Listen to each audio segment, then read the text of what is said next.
All right. So here is our wonderful new Zoomer TV series, and we just had a wonderful physician talked all about the virus, and now what we're going to do is we're going to have Chandler Finley, who is an immigration attorney and also deals in a lot of other things as an attorney, and he's with the big firm Wilson Elser, Moskowitz, Edelman, and Dicker, LLP.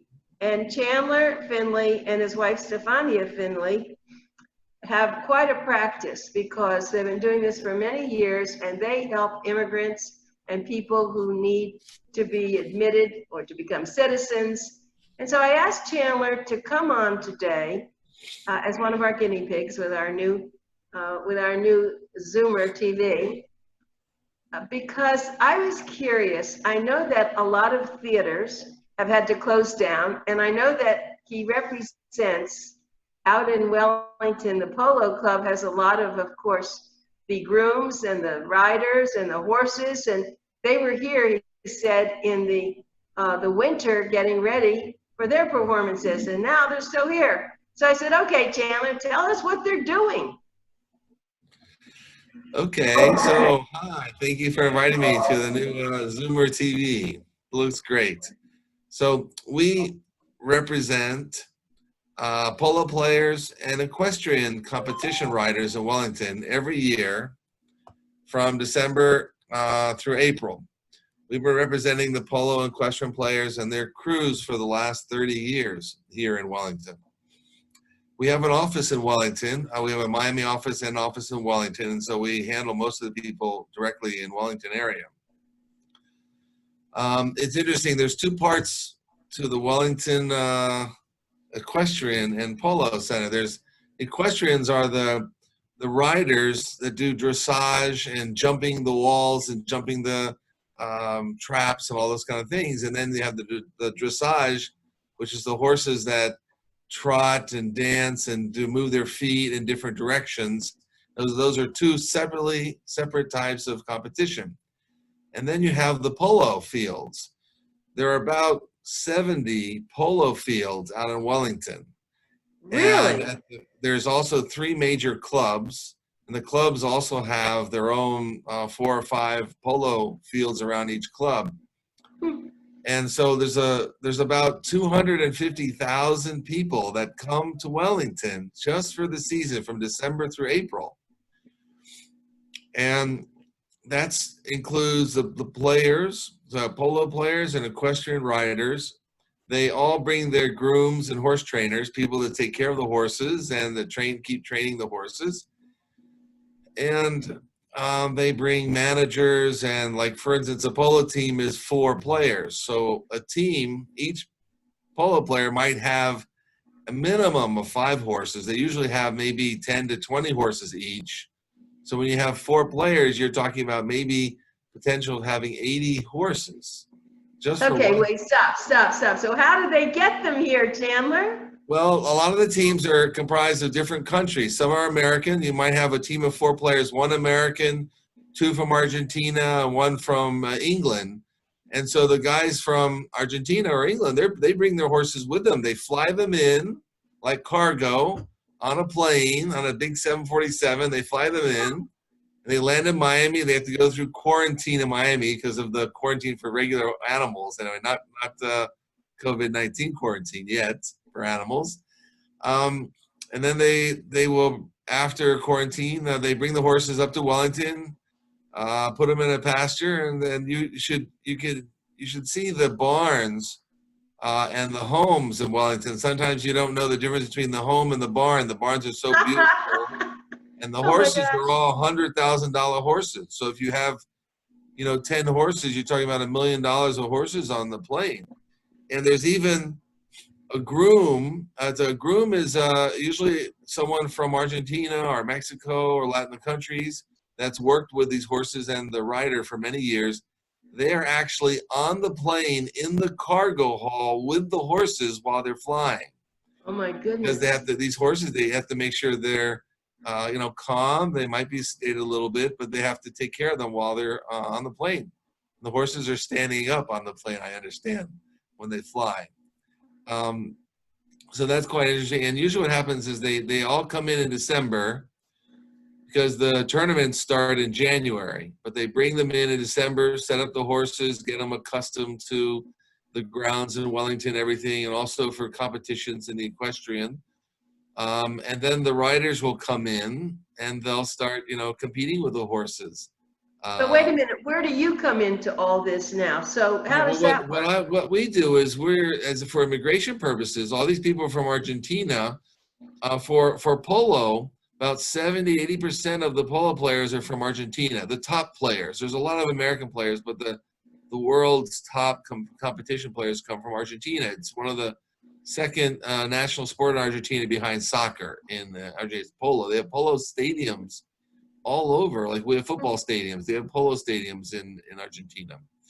And so we do the visas for them. We have a visa for the players, the competition, then their crew. So if they each have a horse trainer and 2 grooms, or maybe more, we have to get visas for all of them as a team and group to come to the United States to compete here. For the equestrians, usually it's just one equestrian who's riding the one horse, or they may have 2 or 3 horses, but that's usually they come with only 1 or 2 horses to do the dressage competition or the jumping competitions. And maybe you've seen, sometimes on ESPN2, they have some of the competitions, and they're also qualifying for the dressage and equestrian. They qualify for the Olympics, which was supposed to be also in Japan this year in July. That's been postponed also. And that will, so we had a couple of equestrians who qualified.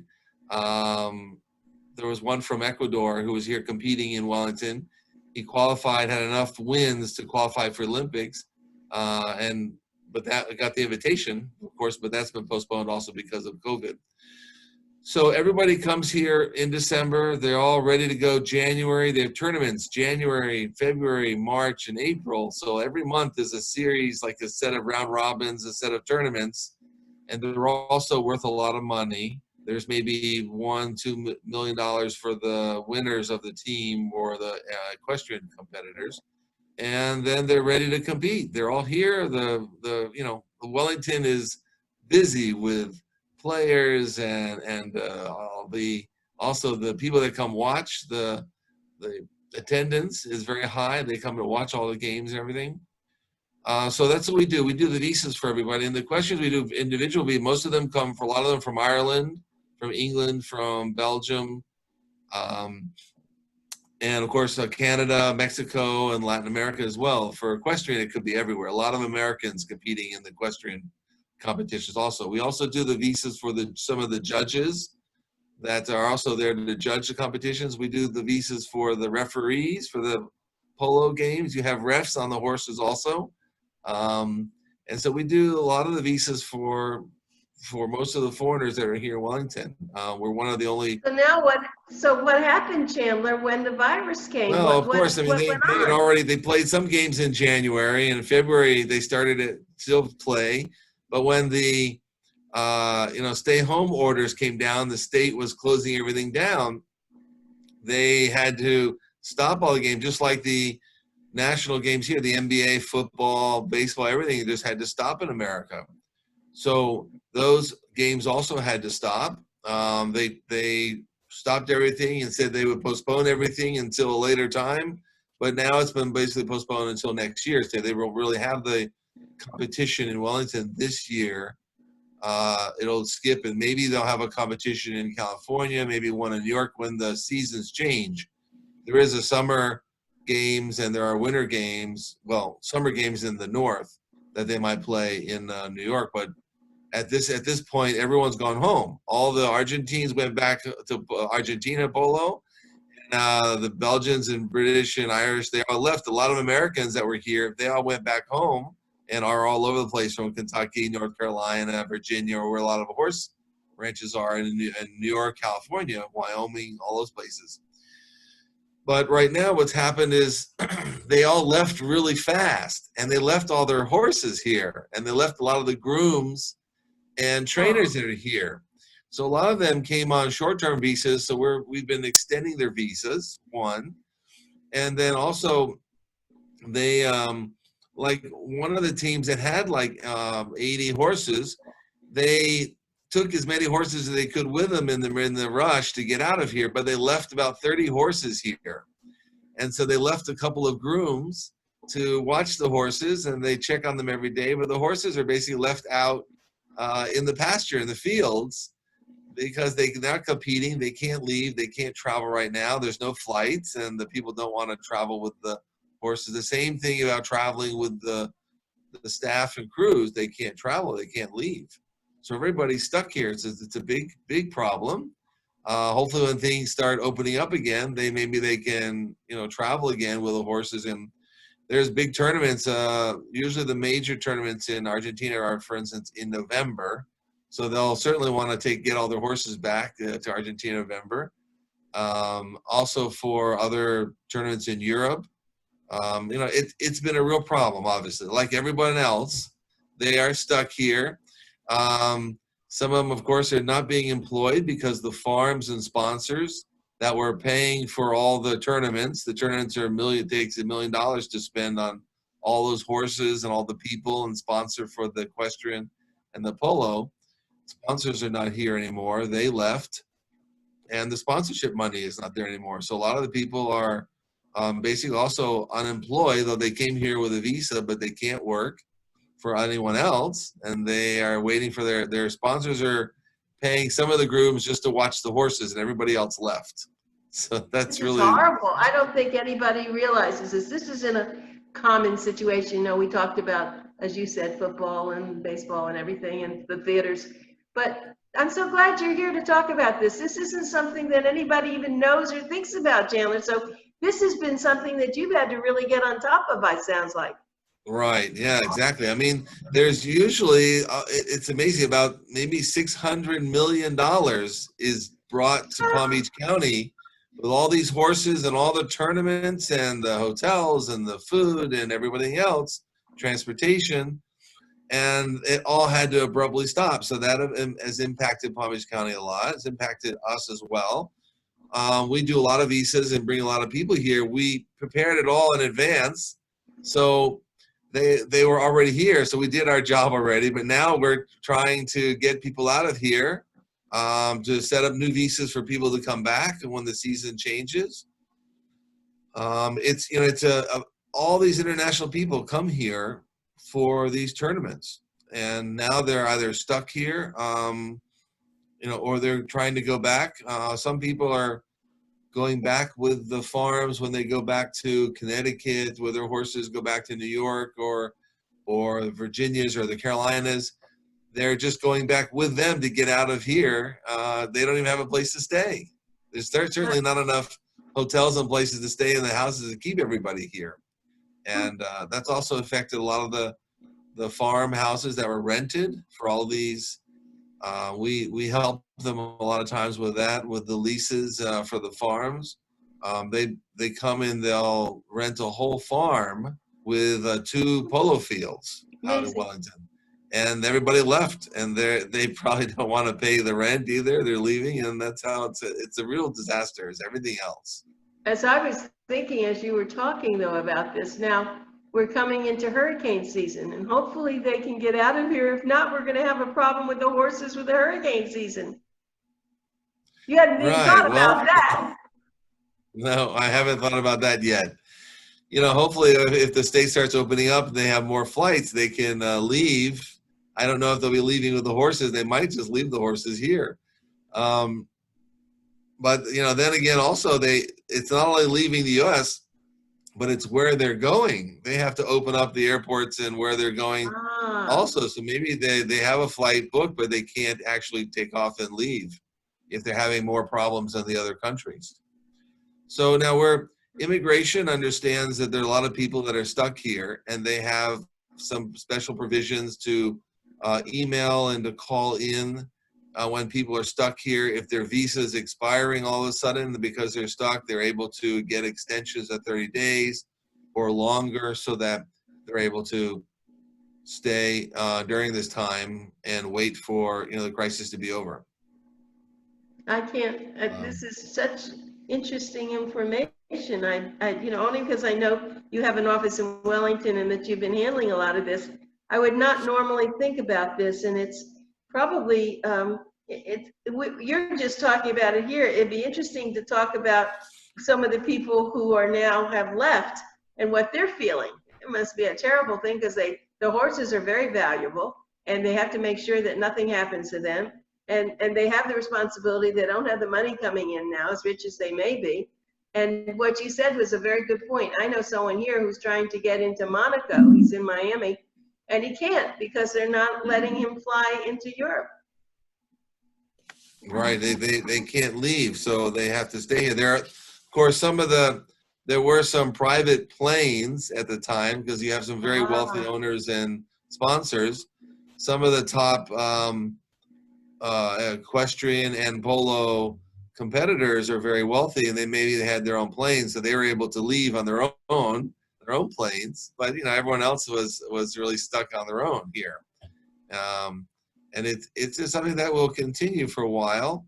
We're trying to take care of as many of our clients as we can by getting extensions for them and making sure they're not overstaying their time, because then that will cause they won't be able to come back next year if they violate their visa at this time. Oh, really? Yeah, Yeah, that's interesting, Chandler, that you're dealing with that. And I know you're dealing with so many other situations with immigration, but that's a big industry. And I was thinking about that, and you're right. What are they going to do for food? And, if they're left here, in a sense, where are they going to work if no one cares about them? that's right. And it's just that they bring in so many people for the season, and then they're all just stuck here. They were left, and their owners and riders, they left, and a lot of the grooms are here. But it's a disaster to everyone for this COVID-19. That's been a real major issue, and now for them to go back, they just have to make their plans, and that's how it's working here. So a lot of people have decided, if they had other visas, they could apply for something else, but even they can't find work. That's the problem is, if they were able to work, they can't even find work. So now there's even been some that have worked here. They had paid taxes before, and they even received the stimulus check from the U.S. government. And there are some provisions that even if you're a worker here and you've paid taxes before and you're in the system, you might get the stimulus check also, because you're like everybody else. You're legally here. You're, as they say, a legal alien, and so you're able to still get that stimulus check because you lost your job also. It's amazing. An interesting thing. Well, yeah, that's wonderful. I'm glad that you were able to do that with us today, Chandler. And I know that you're very busy, and we don't want to take any more of your time, but we certainly appreciated that. That was a rare opportunity, because most people have no idea about it, and they don't have anyone as experienced as you with it. So anyway, I think the best thing that we can do then is when they come back is support them and go out there. Thanks to you, I've been to some of those polo games, and they're fun. But Wellington is the big one here in Florida. Isn't it the biggest one now in Florida? The Wellington polo? Yes, Wellington has it's the most important international polo competition, second to Argentina, and it's certainly the number one in the United States. And for all the equestrians, it's the most important one. They just spent $20 million on creating the new equestrian facility. They call it the Winter Equestrian Festival, and that's new in this area, and it's attracting riders and equestrians from all over the world, and also from all over the United States. So it's definitely the number one and most important. They call it the Wimbledon of the equestrian world here, because it's really the number one for all that kind of competition. It's very exciting when it's on. We're sorry we missed it this year and everyone closed down. Right, and so the horses, just going back to the horses, thank goodness we haven't heard about any horses having any, COVID, having any virus. That would be something we don't want to see ever, but we did see those, I That's think, right. a couple of Sometimes, lions or something. yeah, well, sometimes the horses get they have the West Nile mosquito disease that they catch sometimes or things like that. And so whenever they have so many horses here, very expensive horses, they're already always checking their medical status and making sure that they're healthy, and that's a very big part of it. There's a lot of veterinarians also in the area taking care of horses and all that kind of stuff, not only people, but a lot of horse medical centers are here um, in Wellington. Do they bring their Um, own vets, actually? Do they do Sometimes they that? bring, well, they might bring a vet if they have a big team and they bring a vet to everyone, but usually the vets that are here are really well known, and they've been proven, accepted by the associations, and they've just been here for so long that and they actually prefer to have the medical standards here in the United States, especially for veterinarians also services, that they use the services here when they come. There's a lot of them Let in me, Wellington, actually.